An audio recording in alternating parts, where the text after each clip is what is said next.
कलयुग में अवतार लिए गोविंद लिए अवतार हो। कंस के अत्याचार बढ़ा कृष्ण ले अवतार हो। कृष्ण ले ही कलयुग में ले अवतार हो, ले अवतार हो। अपनी भक्ति के प्रभु के पास अरे कौन हाल भयल बाटे यही कैसे हो। कृष्ण लेन अब कल युग में अवतार हो। कृष्ण के जब सोना चांदी बड़े से गोकुल में नंद बाबा खुशियाए मनाए। नंद बाबा खुशियाँ मनाए कलयुग में ले आए कृष्ण अवतार हो। अब काल के अब नहीं बचे कंस हो, नहीं बचे कंस हो।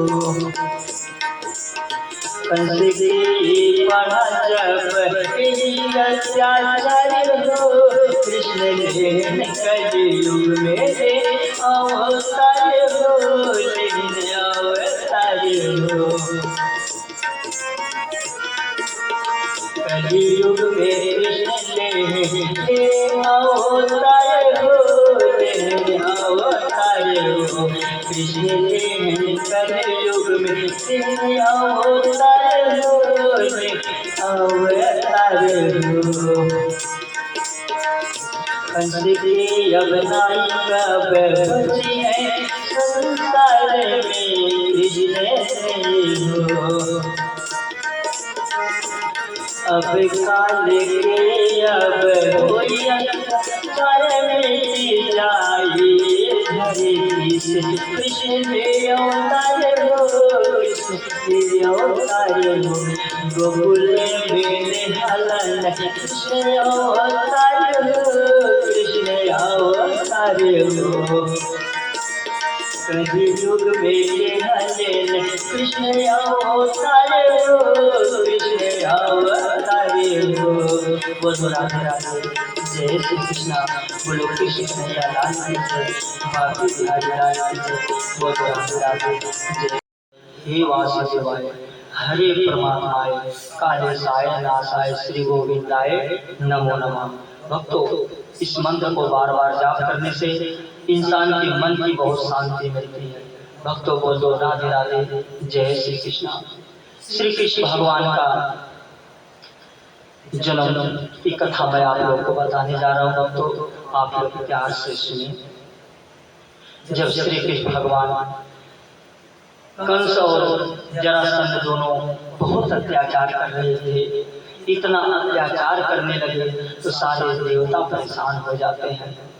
भक्तों जब सारे देवता परेशान हो जाते हैं तो उसके बाद स्वयं नारायण के पास जाते हैं, कहते हैं हे प्रभु आप हमें बताओ इतना पृथ्वी पे अत्याचार क्यों हो रहा है।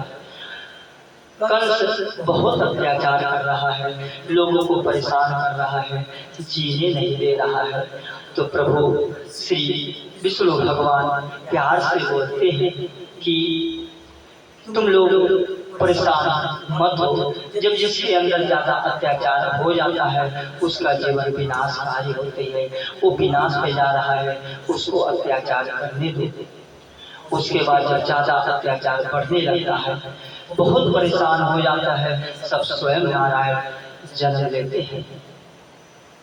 भक्तों उसके बाद कैसे जब जन्म देवकी के गर्भ में कन्हैया जी स्वयं अवतार लेते हैं और वासुदेव जी महाराज क्यों जब भक्तों कंस वही देवकी को शादी करके जब ले जा रहा था, स्वयं बैठा के ले जा रहा था, तो उसके बाद कुछ आकाशवाणी होती है।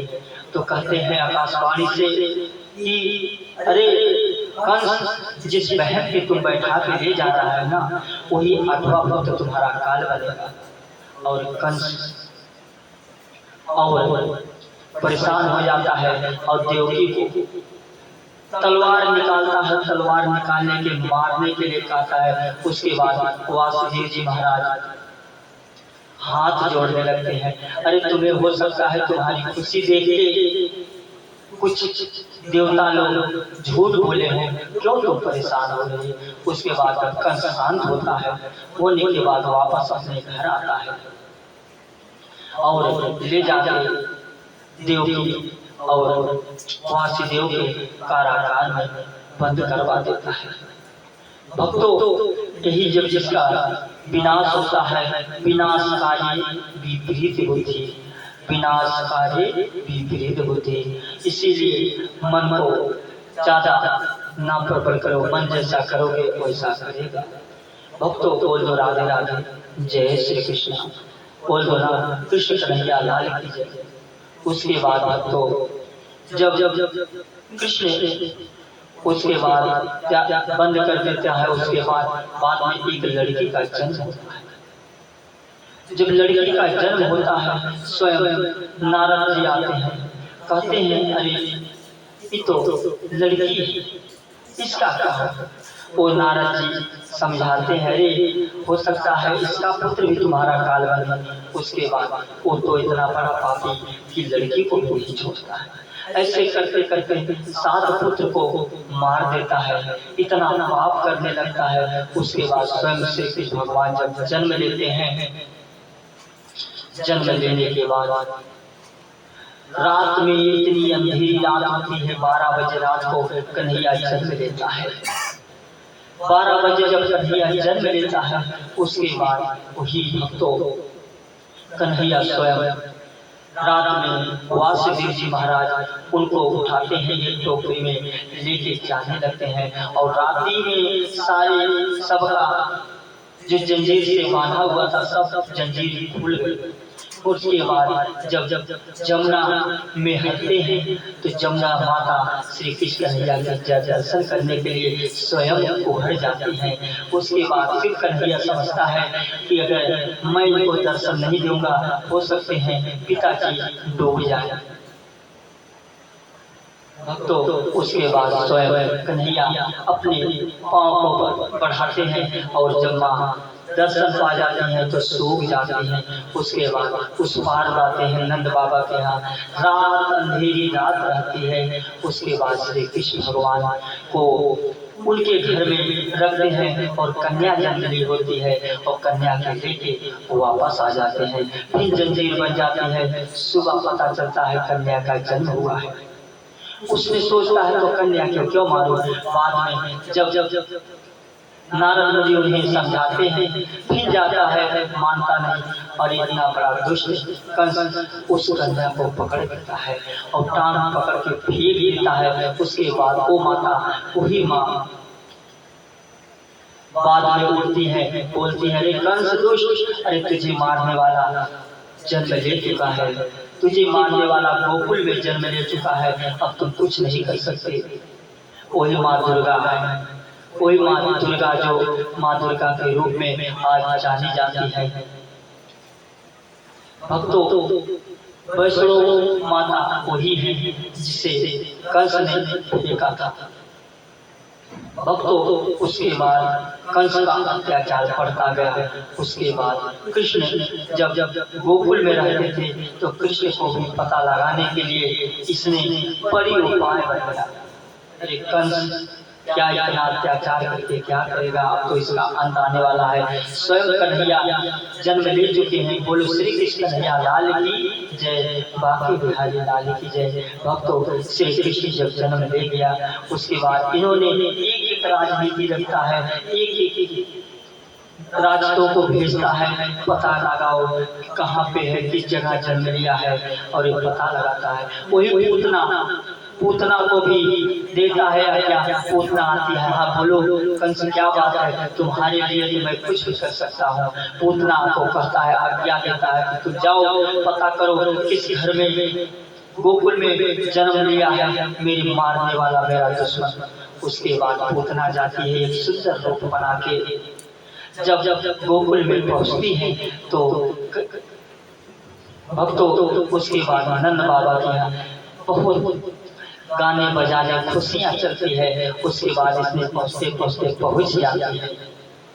पूछते पूछते जब पहुँचती है तो वहाँ जब गाना बजाने चलने लगता है तो पूतना सोचती है कि मौका मिला है, जितने गोकुल में बच्चे पैदा हुए थे सबको दूध पिला पिला के सबको मार देती है। तबाही आ जाती है गोकुल में, सब रोने लगते हैं। तब तक कृष्ण कन्हैया के यहाँ पहुँचती है। जब कृष्ण कन्हैया के यहाँ पहुँचती है, कृष्ण को देखते हैं, देखने के बाद वो बैठ जाती है और फिर माँ उसके बाद तो जब माता देखती है तो नहीं पहचानती, सोचती होगी कोई। उसके बाद उसने कहा क्या मैं कृष्ण को देख सकती हूँ? उसके बाद तुरंत कृष्ण को उठाती है अपने गोद में उठाने के बाद और जसोदा माता बोलती है अच्छा ठीक है तुम्हारी मन है तो तुम देख लो। उसके बाद तो देखती है, देखने के बाद अपने स्थल पे लगा लेती है, कृष्ण को दूध पिलाने लगते। कृष्ण कहता है ठीक है और पीने लगता है। पीते पीते जब कृष्ण इतना ज्यादा दूध पीने लगता है उसका खून निकालने लगता है, तब तक वो अपने लोध में आके भागने लगती है। पूतना भागते भागते जब दौड़ती है तो उसके बाद तुरंत धड़ाम से गिर पड़ती है। उसके प्राण भी कन्हैया हर रहते हैं। बोलो श्री कृष्ण कन्हैया लाल की जय। उसके बाद बहुत बड़ी होती है, इतनी दूर तक तबाही मच जाती है तो राजती है। उसके बाद नंद बाबा उधर से आते हैं, देखते हैं कि तो दानव है। उसके बाद तो पूतना है, पूतना को अब क्या करें, सब लोग मिलके उसके हाथ पैर सब बोटी बनाते हैं, काटने लगते हैं, काट के सब फेंकते हैं। यही देखो पूतना की जब पता चलता है कंस से कि पूतना मारी गई, कंस आतंकों में पड़ जाता है। उसके बाद धीरे धीरे कंस एक एक से दानव लोग को बुलाता है और दानव लोग को बुलाने के बाद कृष्ण के साथ अत्याचार करने लगता है। एक दिन तो क्या होता है, जब कृष्ण भगवान गोकुल में जन्म लिए होते हैं उसके बाद तो वहां पे श्री शंकर भगवान पहुंच जाते हैं। शंकर भगवान स्वयं बांसुरी कन्हैया के बन जाते हैं। वो बोलो शंकर भगवान की जय, बोलो श्री कृष्ण कन्हैया लाल की है, बोलो हे श्री कृष्ण भगवान कृपा करो नारायण, हर किसी के ऊपर सद्बुद्धि दो, हे परमात्मा हर किसी का अच्छी बुद्धि दो ना, बोल दो श्री कृष्ण कन्हैया लाल की जय। उसके बाद कंस का धीरे धीरे अत्याचार और बढ़ने लगता है और कंस परेशान हो जाता है। वही कृष्ण तब कंस को मारते हैं। भक्तों बोल दो कृष्ण कन्हैया लाल की जय, बाकी बिहारी लाल की जय, बोलो राधे राधे, जय श्री कृष्णा, जय जय राधे। भक्तों श्री कृष्ण का जन्म तभी मनाया जाता है, बोल दो कृष्ण कन्हैया लाल की जय। राधे राधे, जय श्री कृष्णा, जय जय राधे।